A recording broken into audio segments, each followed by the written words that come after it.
All right, so you want me to break down Confetti and Conspiracies, my latest project. I step into the music scene in 2019. I drop a song called Big. Nobody knows who I am. I don't come from any group. I don't come from any tribe. Just a new guy from Birmingham, Alabama. Big takes the world by storm. It's the longest to this day. Since 2019, no gospel song has been number one on radio that long since. 10 weeks at number one, right? We come back, win New Artist of the Year. We drop I Got It, we win Artist of the Year. The next year, Artist of the Year. Next year, Artist of the Year. We go Artist of the Year 3 years in a row. We sweeping where we're going through 3 years in a row. We're having incredible success at the award shows. Everybody's trying to figure out who I am, but it's also some of the worst times in my life. You're meeting people that you grew up loving only to find out they're just not who you thought they were. And the moments that you thought were going to bring you joy are bringing you sadness.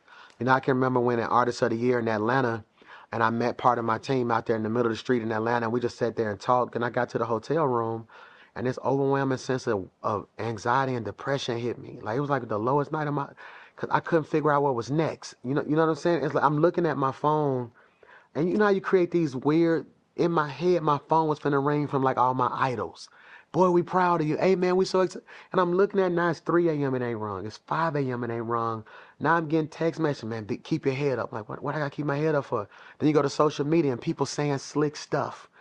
And so I just got in my head about it. And so now going into this year, Confetti and Conspiracies. Confetti is what happens when you win championships. Conspiracies are the things that bring down kingdoms. And so to me, Confetti and Conspiracies is the tension between your wins and your losses. It's how to say amen after the hurt. And so for me, that's why I would, on this album, you hear songs like God Showing Out. You hear songs like Amen. You hear songs like Bye. But then you also hear songs where I'm talking a little talk like No Lie or KFC. And so I wanted to do a gospel project that really spoke to how people feel in an uncomfortable way. And what we're realizing now, man, 30, 40 million streams later, people are saying, bro, this was exactly what I needed. So I'm excited about it. Confetti, winning Artist of the Year. Conspiracy, he paid for it. He don't deserve it. Confetti, watching my son score 3 touchdowns, thinking this is the moment. Conspiracy, sitting on the bench the whole season. Confetti is having this huge church in Birmingham, Alabama, where we putting 7,000 to 8,000 people in arenas. Conspiracy, we don't even have a building. You know what I'm saying? It's just all these highs and lows, man. I can just tell you so many. Like, one of the things I've been praying off my life right now, I can give you a Confetti Conspiracy moment I had a week ago. To be sitting in an award show and they say, and the winner is Pastor Mike Jr. And you get excited, you walk on stage, man, I just want to thank everybody, yada, yada. And you look down and you can see your family on the phone text, like, what's going on? Then you sit down, and the moment you sit down off the stage, they say, sorry for your loss. And now you got to deal with the reality that your hero, your granddaddy, is gone. And I'm sitting in the award show like, God, can I just have a moment, man? And so, yeah, that's been my life. But I wouldn't change it for nothing. And what I'm speaking over this next season of my life is just too blessed. Like, we finna walk into 24, 36 months where God just keep doing everything he promised he was going to do and more. What goes through my mind when I think about all the accolades and stuff, I just like, God, you really did it. You know what I'm saying? Like, I be tripping, bro. Like, I be sitting there sometimes like, God, like, you really that dude. You know what I'm saying? Like, I don't come from lineage. If you look at gospel music, a lot of people sung behind this person or knew this person or comes from a family who did X, Y, Z. I ain't come from much, God, to do all this. I think about, I'm still believing God one day I'm gonna be Grammy nominated. You know what I'm saying? I still just laugh at the rooms he's putting me in, and it's just a whole lot of humility and gratefulness for what God has done. What's one of the most memorable career moments? I don't consider pastoring a career, so I'm going to go music. For me, I've met a lot of people, man, a lot of people. My highest career moment took place on my birthday.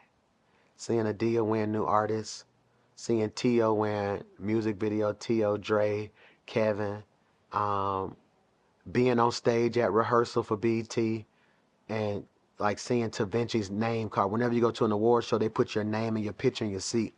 So this is cold-blooded. I was the only artist whose background singers were considered mainstream artists now.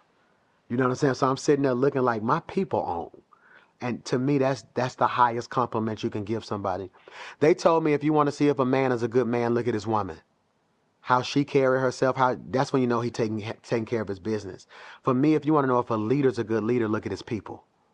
If they can walk in rooms and stand on their own 2 feet, if they can be what God called them to be, if you can let them shine their light and you not threaten and try to dim it, that's when you know you're on another level. So for me, this past award season, I've been so blessed to kind of see the people who followed me do their thing.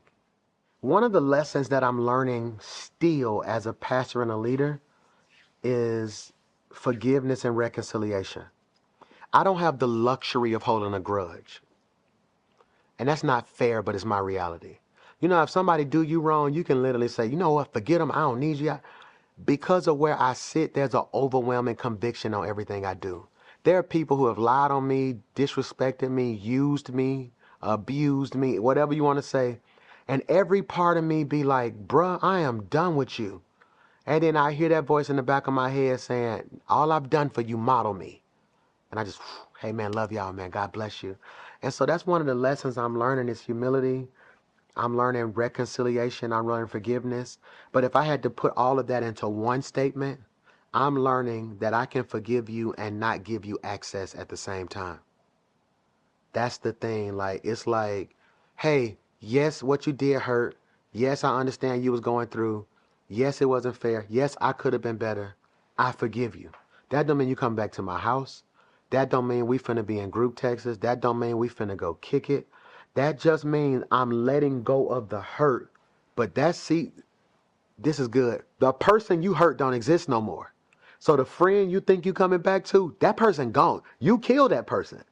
And you got to earn your way back into my life. So that's what I'm still learning as we speak. Hey, what's up, everybody? It's your boy, Pastor Mike Jr., and we're locked in. You're checking out 24/7 HH.